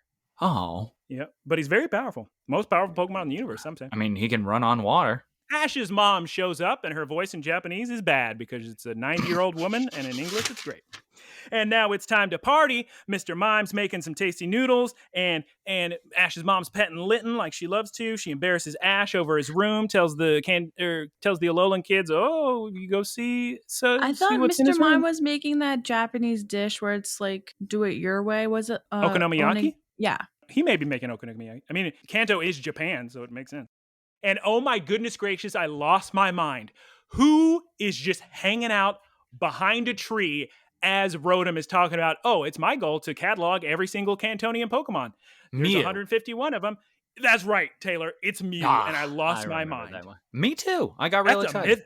That's a mythical Pokemon, and he's just hanging out. I also kind of lost my mind when I saw Jigglypuff. Because it was weird seeing Jigglypuff in like something that wasn't related to Salty Smash plays. Oh, yes. That's kind of nice. So Rotom, he was gone all day. He was on a journey, cataloging all the pokes. And then Kukui says, tomorrow there's going to be a big giant gym battle at Cerulean City. So you kids better get excited. So they cut to the next day. They're on a bus, and all the Alolans are super nervous. And Geese, that's the end of the episode, but you can tell us what happened in the stinger. Next day, and they're on the bus, and Misty is explaining that they're going to the Cerulean gym. And, oh wait. Hold on. Geese, I got to pee so bad. You got this. You got this. I'm sorry. I literally watched this like an hour ago. Hold on. No, they were real excited. Did you watch the stinger, Taylor? Yeah, I just remember them all. Okay, wait, I got it. She's got it. I'm not going to do They're in the bus. They're in the bus. Ash good talk says to Brock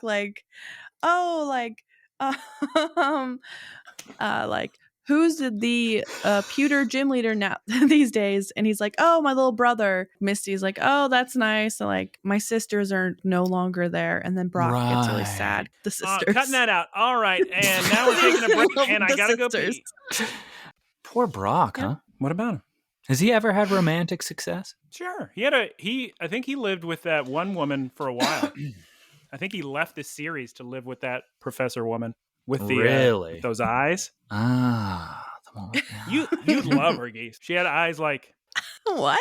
Eyes like half closed. Like this. Okay. Oh, like with the big eyelids. I think she had dark green hair. Sounds right. Sick. Okay. Checks out. Like What did that sailor scout that had the green hair? Mercury? Probably or something? Mercury Neptune? or No, something. Mercury was blue. It's like Venus. Oh, wait. No. Probably Venus. Uranus. That was it. Because Probably they said Uranus. Yep. sailor Uranus. No, Neptune. There you go. Probably What, Neptune. do people still say That's what I Uranus? said first. Probably Chibiusa. Wasn't that like the death one? No, that was the Chibiusa? annoying one. No, Sailor Pluto was the death one. Where like she used her thing and just everything was just like she died, everybody died, something super Spoilers, catastrophic. oh my god. No, that was like the stipulation of her power or something. Oh, like that. stipulation, of course. Mhm. All right. Episode 43. In English, When Regions Collide. And in Japanese, Gym Battle. Z-Move versus Mega Evolution. Collides. Very exciting. Regions. When? We have a Poke problem with Ash again. And the question is, what Pokemon does Pikachu battle in this episode? Wait. Let me. No, Gyarados. There That you is go. correct. Because Good work, Gyarados everyone. was so sick. I won't Sure, you spoil it. Clambos don't. But I'll say it later. Remember to have me talk about what I thought of Gyarados. Yeah, speaking Let's of take a battling bathroom Psyduck, break and I'll talk. they're at Cerulean City, Jim. I am gathering. There is a Psyduck in the ring. You were correct about that. And it is Misty's classic Psyduck. Boy, do I love Psyduck. He gets Such a headaches. So I cute feel bad Pokemon. for him. Such like a little trooper. Always going like that. Yes, because his pain. Misty thanks Psyduck for watching the place while she was gone. All the Pokemon are saying hello, shaking hands and high-fiving. And Kukui introduces Brock and Misty again. And now it's time for an exciting battle, which Taylor, Geese hates these episodes. She just goes to sleep. She doesn't like the big battling episodes. How come? That's like the basis of their finds 'em. culture. She finds I them like the boring. story stuff. Some might say the fights are the story. Well, yeah, I just I don't pay attention as much attention as Geyer would. Like, I don't remember like which moves were used or whatever. They're cool. They're little strategy exchanges. I actually think they did the fighting really well. I thought it was neat, especially with well, I don't want to say the one with Pikachu because I didn't actually. Kukui. It was. I've just never heard a triple threat. We all have something completely different to say. Yeah. I was gonna say that I noticed in this episode it looked like they used some kind of 3D animation effect on Gyarados and Onyx or Steelix. Real For the I didn't Mega even pick Evolution? that- I didn't even pick that up. It looked like they did some kind of 3D like effect, and I was like, oh, it's interesting. Super common. Girls, you need to watch immediately Dragon Ball Super Broly and Dragon Ball Super Superhero. Those films are incredible. I've heard good. they're very good. So good. No. Yeah. They're I'm your not going favorite to. parts of anime. They're just fighting. No story, just like you said. What else do you want? Oh, girls means Taylor, by the way. Yeah, I was gonna say something. I thought, have we not explained that, how that came I'm about? sure we have. No, not to the podcast.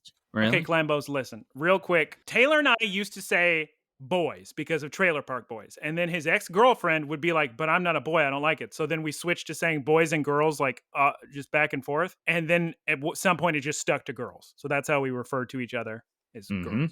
All right. Kukui explains to the Alolans. Who's Kukui? That's Misty, He's the professor who's not wearing a shirt, just a lab coat. He's the sport fisherman I was talking about. Oh. That's Professor Kukui. That's the guy I love, who speaks everybody just loves in... I fell in love with him as soon as he said, we're going to tackle this trip or something. And I was like, that's a Pokemon move. And then he got a He's little hot. more You sure overt that with wasn't Samson Oak? I'm positive. It was sport fisherman, dude. Because Samson Oak's the one that does the puns. But anyway, and turns his face into a different Pokemon. But Kukui explains the concept of gym battles because, as described earlier, in Alola, they don't have gyms. They don't have gym battles. They don't have a Pokemon League yet. So he's explaining to the Alolans what a gym battle is. All the Alolans are very impressed by this idea. I mean, even though it's functionally the same as the trials, right? Kind of different. I guess not like Somebody- societally, but like in what you do. You It's a fight bigger a deal. leader.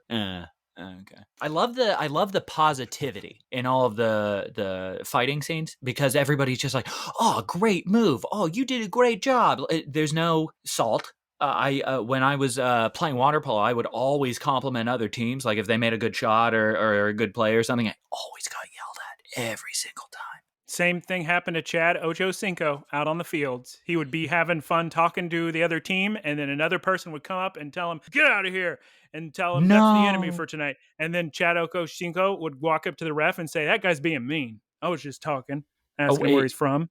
Is that who is Chad Ochocinco? I think that's a football. He's my favorite football.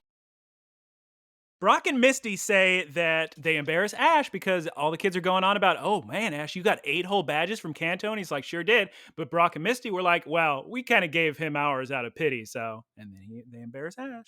Even though And everybody, he beat them, right? yeah, in the show, yeah. He cheated with Brock, if we're being honest. Yeah, there was a sprinkler going on. But anyway, everyone wants to go first. They all raise their hand in excitement.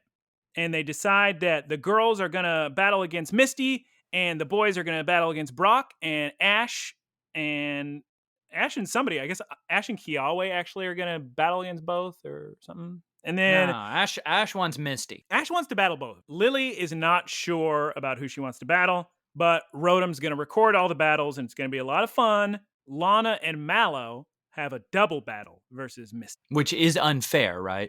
For Misty, maybe. Okay, all right. So this is like if they won, they wouldn't be getting a bat. No. They There's weren't having Yeah. a sanctioned battle. Oh, okay, all right. So Their have practice. there been any outside of Ash any trainers who go to different regions and try to climb the ladders in that?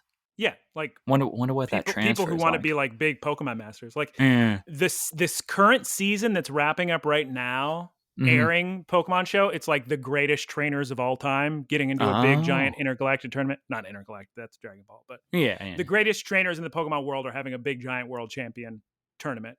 And Oh, that's I super imagine sick. most of those have gotten plenty of badges Because you in had other to. regions. To be a champion, not really, but I think a lot of them have. To be a master. To be a master. Pokemon. Yes. All right, Steenie used Magical Leaf. She hits the Psyduck, and Popplio's gonna use a Bubble Beam and a Water Gun, but what happens? Oh my goodness gracious! Psyduck collects the water in a bubble. Something like that. No, Popplio collects all of Psyduck's water in the bubble, right? I just remember Very what happens unorthodox. with Psyducks. You said Steenie? Steenie is the grass type. I thought it was Stevie. I thought that was so funny that it was just Stevie. And I was like, all right, Stevie, evolve into Richie or, something like that. Okay. All right. Steenie. 2 E's and 2 E's. Huh. How about that? I was holding up a Pokemon card, but trying to focus it so they could read it. It was fine. I saw the Evolves from Bone Sweep. Okay. I remember.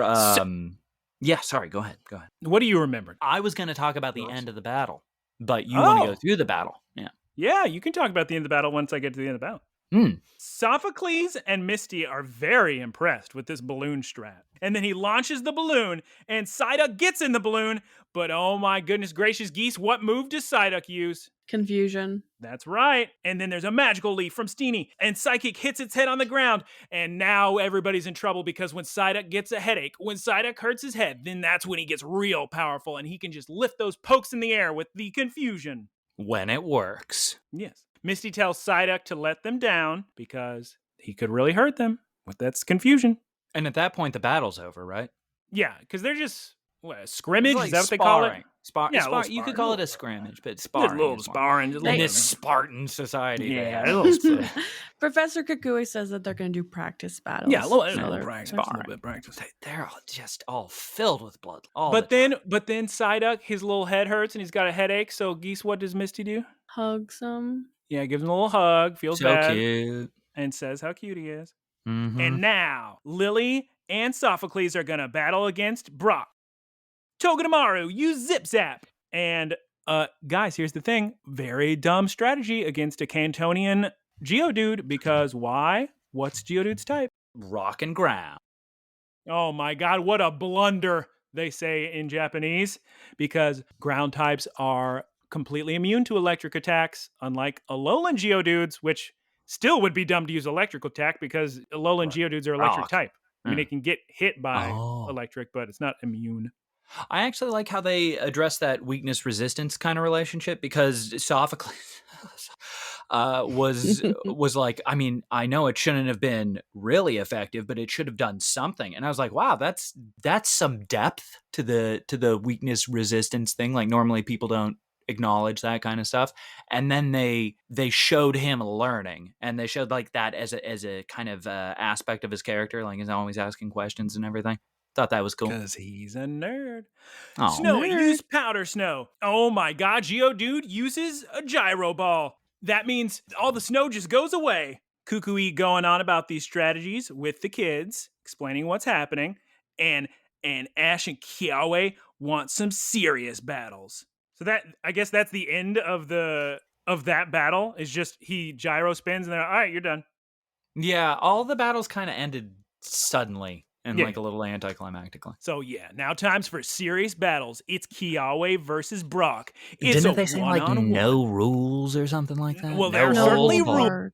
No holds barred, maybe. Yeah, There's yeah. rule. And the rules are it's one-on-one. And we get, in Japanese, we get such good music. I feel so bad for you girls because the English music is terrible. They just get whatever royalty-free garbage they can fit on there. Where From SoundCloud or something. in Japan, they get the greatest composers in the entire planet to come in and just record the hottest what do you call them?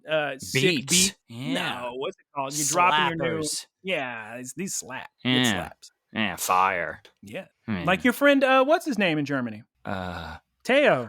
Oh yeah. He recorded or he produced his first album recently. Sick. Yeah. Or got his first producer credit. So we get the sick Japanese mystery music. And it's funny because I don't think it fits this battle at all, but it's still sick. I swear I've heard it in Hotel Dusk or some other mystery Japanese video game. You can't say that right after talking about the composers and all the sick music. No, the music's very sick. It's very cool. Don't But they goofed in some Hotel Dusk music?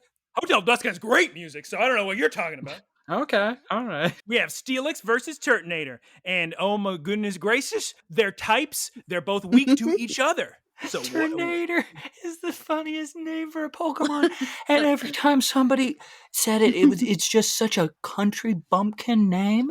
So no matter Turtonator, go! Exactly. No matter who it is. It could be Sophocles saying it, and he'd be like, well, I don't understand why Turtonator. No. If you want to say his Japanese name, you are allowed. It's Bakugams. Bakugams. It's the same thing. Bakugan. Bakuga. Dino DNA.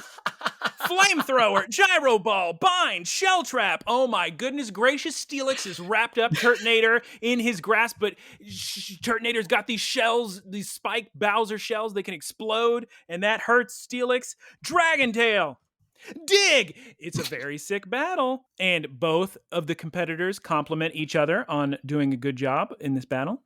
Again, fantastic culturally. Love it. But now, oh my goodness gracious, it's time for full power time. Brock goes shirtless and mega evolves the Steelix. He is just as fast at disrobing as Misty and Lulu. And why was he going to mystery evolve? Why was he going to mega evolve Geese? Because he heard about the Z moves and that they use all the power. So that's exactly correct. Because Kiawe says, we're about to use a Z move, but Brock says not so fast. And he's like, Z moves use all your power. I'll use all my power. And it was a very Dragon Ball moment. Yeah. Rotom says he's got to record this. The Alolans are very impressed by the Mega Evolution. I've been recording, but this is very important. Yeah, we're really going to record this one. Got another Rotom. I'm getting two angles. And now, time for, you can tell me the English name, but in Japanese, Dynamic Full Flame. Inferno Overdrive. Inferno Overdrive. It was called Inferno Overdrive. You watched the English? I did. I just didn't remember a Street Fighter EX move sneaking in there. Oh my god. The Steelix somehow survived the attack. Stone Edge, Dragon Tail, there's so many explosions. Turtonator, oh no! Turtonator's been knocked out. Oh, and then I feel bad because Marowak, Alola Marowak, hits Kiawe and he's upset at him for losing. But Brock says, listen, Alola and Marowak, Kiawe did a very good job, so don't get upset. And now, whose turn is it to battle? Ash. Versus Misty. All of this fighting. Misty fills up the entire stadium with water. This must cost millions of dollars to just off and off. You're right. Pool. I think you're right. I think there's no scarcity. I think they're just good. Waste all the water you want. No global warming. You're fine. I mean, just put a water type Pokemon out there, create some more water, good to go. So they just create it from nothing, huh? There's not like a easily. reservoir or anything? 100%, yeah. Gyarados can just create a lake? Yeah, 100%, yeah. Just defy the laws of thermodynamics. 100%, yeah. They don't have those laws. Not in Kanto. They Not do in Alola. Nope. So, yep. Kiawe and Sophocles think Ash is dumb for being excited about the water because they're like, Ash. They say to him, Ash. And they're in the stadium bleacher seats back there, audience stadium. people talk crowd. to themselves. They People talk to talk to players. They Talk to players on the field all the they say, time. what the heck's Ash excited for? He's at a distinct disadvantage with this water here. Gee, Misty's a Why'd water you type trainer. Throw it to the shortstop, something like What that. are you getting excited about? What are you, an idiot? Oh, dang. They weren't that harsh with Ash says, nah, it'll be okay. Go Pikachu! Oh my god, Pikachu's got to fight a Gyarados. Now, if I was Pikachu, I'd go, sick. 4 times week 2 electric attacks. This is fantastic. Because it's flying without using any flying move. Now then, at this point, we get a funny shot. Can you explain to me, is it in English? What vibe are they going for when they do that 1 second shot that shows Litten, Lycanroc, and Rowlet? Are they scared of Gyarados? Are they just being serious? What's going on? Did not even catch that. It lasted 1 second. I thought it was like a they're in awe kind of thing. Okay, they're in awe. Okay. Because they've never seen a Gyarados. I think there's Gyarados in Hundreds of Alola. them. Gyaradoses? Yeah. in Alola, yeah. They have little boats, Gyarados. They make all the lakes. Pikachu, use Thunderbolt, Gyarados, Hydro Pump, Quick Attack, Electro Ball. Oh my goodness gracious. Gyarados does rain dance, and it starts to rain inside the building. Everybody in the crowd's getting soaked. Lana and Popley will like it, though, because they love the water. Electro Ball, Hurricane. Oh, goodness, the Hurricane plus the rain dance. It's a fantastic strategy to keep Pikachu's electric attacks away from Gyarados, because Which I thought was pretty sick. I like that. Sucked up by the tornado. That little one then, too. Like, hey, counter this. Yeah, it was nice. I thought Gyarados was done for. It was a good strat. Yes, Geese's chair, may I help you? Sorry. Get some WD-40. Oh my goodness gracious. What it's is happened once. You're squeak away. No. No. Pikachu, what are you gonna do? Especially now that Gyarados Mega evolves. Oh my god. And like I mentioned before, it's now dark and electric type, so it's even more difficult to beat Pikachu. So I sure hope you're capable of fighting this monster, this monstrosity. Still not a dragon. No, Can God, no. still use dragon moves. No. Mega Gyarados uses Hydro Pump. Oh my goodness gracious. Oh, now it's going to use Bite, a dark type attack, so it's 1.5 times effective. Good. Pikachu is running. He's running across all the little rocks, and Ash says, Iron Tail, jump on the Gyarados. And then Pikachu, he's running, and he gets on him, and he does a Thunderbolt, and then he's going to, okay, somebody explain this to me. So he climbs on the Hurricane water tornado because there's electricity in it, or Quick Attack is just fast enough to walk on water? My interpretation of the scene was they had a real good thing going. It was real sick. They were escalating it. There was strategy. There was movement. There was something that I thought was really sick where Pikachu used an attack that worked, and they never used to do this. He was like, yeah, do it again, because it worked. And then they were just like, Pikachu, use a win the fight attack. So that's what they did. I think he was climbing the stair steps of electricity, but I don't know. Yeah. I don't know how that works. Yeah. Because he did that so he could get to Gyarados. The professor laughs. Wow, like ha ha ha, using electric platforms. Like he's so excited about Ash's quick thinking. So now that Pikachu climbs on the tornado with electricity, he can actually attack Mega Gyarados, and he uses the Z move, Sparkling Gigavolt. And they move their little arms, and they're in perfect synchronicity. And what's the name in English? Synchronicity? No, 100 big Gigavolt Havoc or something? Yeah, Jackhammer of the gods. Havoc. There you go, something like that. And Gyarados, Mega Gyarados, mind you, is knocked out. What did I write? Gan Battle Gear. Gan Battle Gear is what I write down. I don't know what it means. They have a gun battle later, Gym battle over. Yeah, I know it says Gyarados. Anyway, the kids are amazed that Ash won. Lana now decides she wants to be a tomboyish mermaid too. What does Did she they say in that English? in the Japanese? I don't In think she says Japanese, they any. say that. She probably just says Misty's so cool, is what I'm Yeah, assuming. something like something that. something like that. I did like how sick the gym leaders were. Because when Ash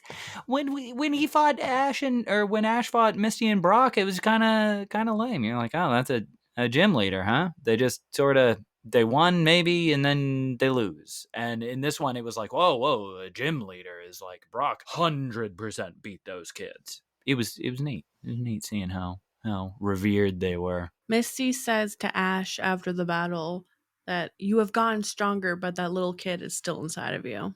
Which I thought was Aw. funny. I don't remember that in Japanese. He's only been gone 14 days, so yeah. Kukui says the Alolan kids are always going to remember this. And then do we immediately cut to the airport when Yeah. Misty and Brock are handing out replicas? They're giving Yes. little replica badges to the kids? Has that happened in the show before? Replica Replica badges? I badges? don't know. Because I thought that was really interesting. Like, is there that kind Like of a was making me souvenir. think like there must be a market then, right? Oh, yeah. I'm I sure think they as get like a money souvenir. from... Yeah, And I'm sure people they have get to- money from the badge. I mean, from People the have gym. to sell their one badge because I mean, people sell Olympic medals, right? Well, Well, you probably have post-scarcity, to so- register your badge. You can't just give a badge. You can't Mm. just steal someone's badge. Okay. Kiawe says next time he's going to win a real one of those badges. And I believe it. Kiawe's a very good trainer. Yeah, but when's the next time he's going to be in Kanto? Like realistically, Well, I don't know. yeah. Maybe Geese knows. I don't know. The Kukui, what? Geese is just like made me feel like Kiawe's gonna Well, I die was- or something. Jeez Louise. Golly. I hope looking not. around the room like he knows some awful secret. Well, Oh, my God. I was gonna say, I didn't want to interrupt Garrett. I was gonna say, well, speaking of that, someone has plans to make gyms in Alola. So maybe Yes. Kiawe will be participating in a gym battle very soon. Don't worry. Kukui now has confidence to start a Pokemon League because of what they've witnessed here. And they say to the Cantonians, come to Alola and come visit. And they say, oh, yeah, 100%. And now it's time to go back. They're on the airplane. Jigglypuff is on top of the airplane coming to Alola. You can only imagine. And The we see antics. Team... Yes. What? The antics. I pulled a Taylor and just said yes without even hearing whatever he said. Yes, you I know, completely agree. antics. Team Rocket is still running across the ocean. They've been running for 3 days. Beware is again the most powerful being on the planet. You So can it's a only imagine. god. It's No. a god, right? No, he's just a strong Pokemon. It's played for laughs. He's not actually stronger than Arceus or anything. Oh, okay, all right. Yeah, 3 It days. looks like a robot. No, he's. And that is the end of the episode. Geese, what happens in the stinger? The stinger takes place in the airport, and it's Ash, Misty, and Brock. And Misty rather, is like, "Oh, Ash, so that's the Z ring?" And he's like, "Yeah." And then Misty's like, "Can I have it?" And Ash is like, "No." And she was just like, "Just kidding." Just kidding. Kind of a Oh, I weird got- stinger. A lot of the stingers are completely pointless. Just there's a reason they don't put them in English. Okay, all right. Would that like be a really funny thing in Japanese culture? No, there's Like just saying- bad ones. Some of them actually have plot. Some are just very dumb. That's fantastic. Okay, all right. But I'm most all right with importantly, Geese, in this airport, there's clearly some Unovans here because we see an Oshawott and a Scraggy. And there's a Glaceon, which is a Gen 4, but yeah, close enough to Gen 5. And we did it. That's episode. That's the big finale. You listened to the whole thing. Good work, everybody. it. Man, that's the Good end of the job. season, right? Yes.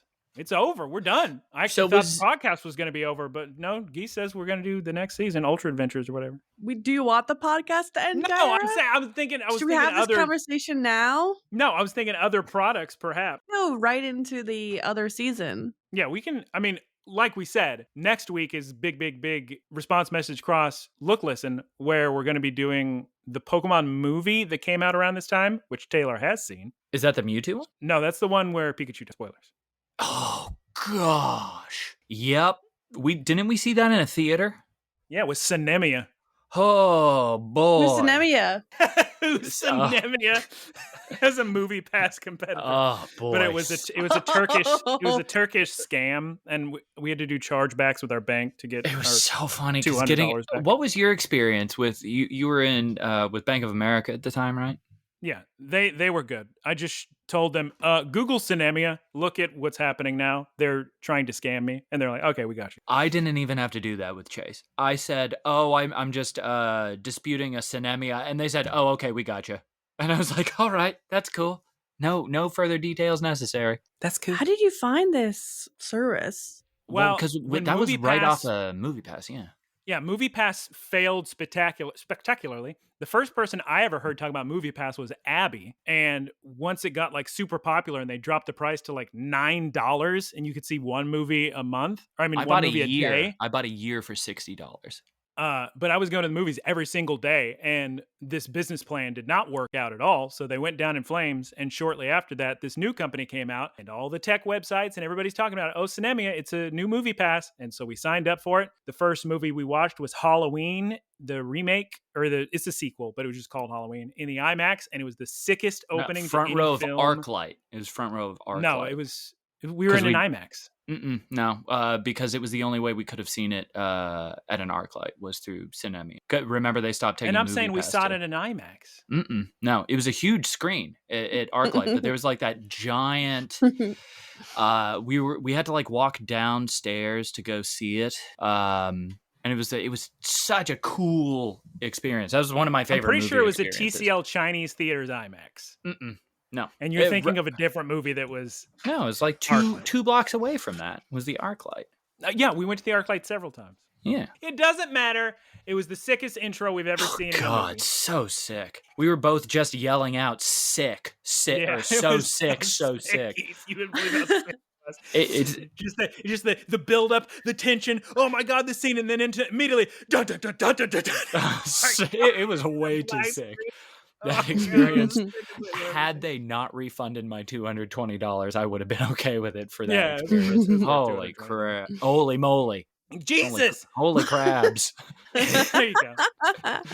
It was crazy because this is what they just made up. They just made up stories. They're like, actually, we can see that you're using your card incorrectly, so we're canceling your subscription, and you're only entitled to a refund that is the amount you paid minus all the money of all the tickets and like at and that point, processing we were fees. well past that. And I just laughed. I went, oh, okay.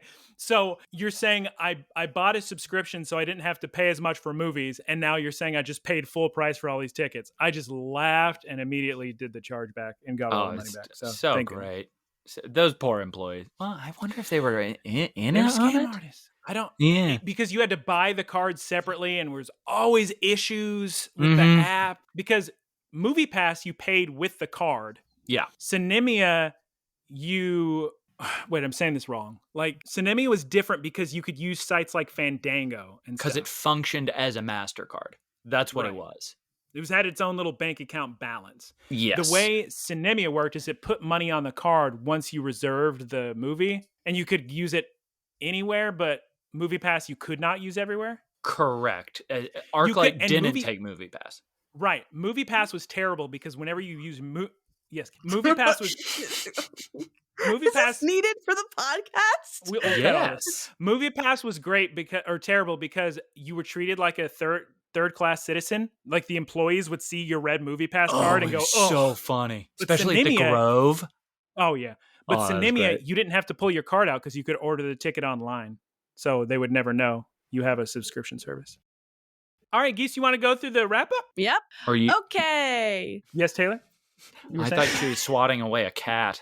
Probably. I wish. If only. Oh, You'll get one day. Don't worry. Just get one next week. She loves Cleo because she's a baby. Follow us on social media. Go to looklistencast.com and then click on all the social media links. We have a YouTube, an Instagram, a Twitter, all at Look Listencast. Thank you, Keith Squared, for our artwork. Go check them out at twitch.tv/Keith Squared. Thank you, Artie Fine and Rock Party and Devan and Pikablu for your support. Guyera, tell the people how they can support us. You can go to anchor.fm and support monthly, or you can direct donate to onlygeese.cash. Thank you, Aaron, for the boilerplate and the website. You can follow him on Twitch at prof_bits, his new name. Oh my God. Professor That's what it Bit. currently is? Yep. Okay. Professor Not Professor Bit. Tickle Bits. We're Taylor, rebranding. yeah, we're doing a rebrand. Uh. And recommend this podcast to your friends and family. And since it's clean and there's no swears, grandma too, and babies. Grandmas too. Grandmas love us. Grandpas hate us. Just love us.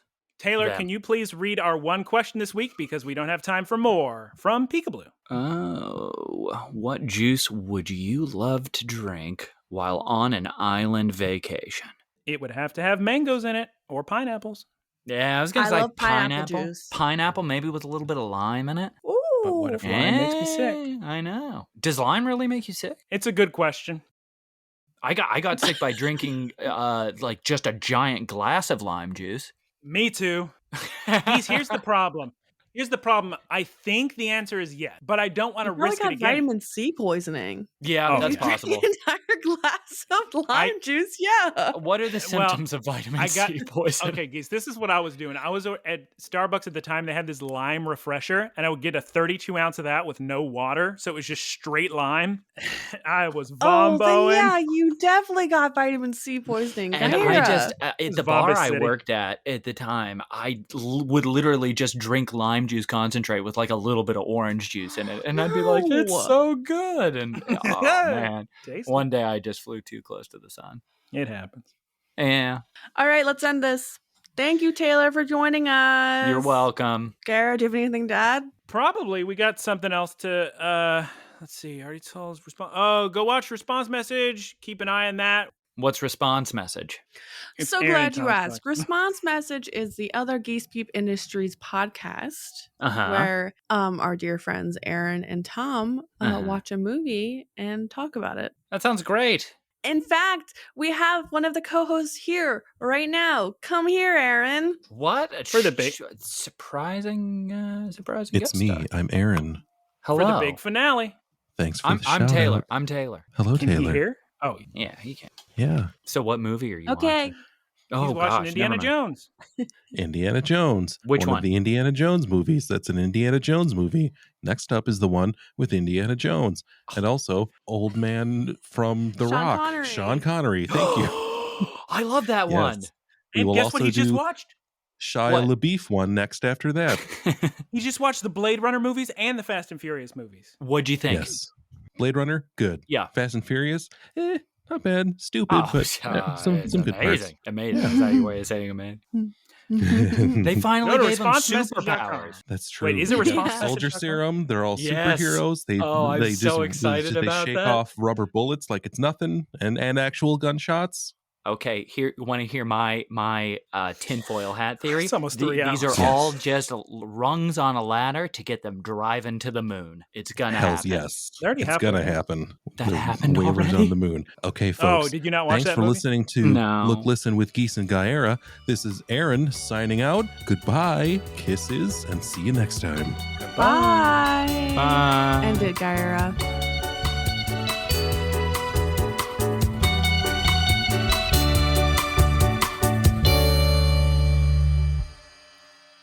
Howdy, y'all. It's me, Geese Peep. Thank you for listening to the Geese Peep Productions podcast. Geese Peep Enterprises, doing business as Peep Industries, together with its subsidiaries, is a diversified worldwide entertainment company with operations in media networks, talent management, parks and resorts, multimedia entertainment, and consumer products and interactive media. Geese Peep Enterprises is a Dow 30 company.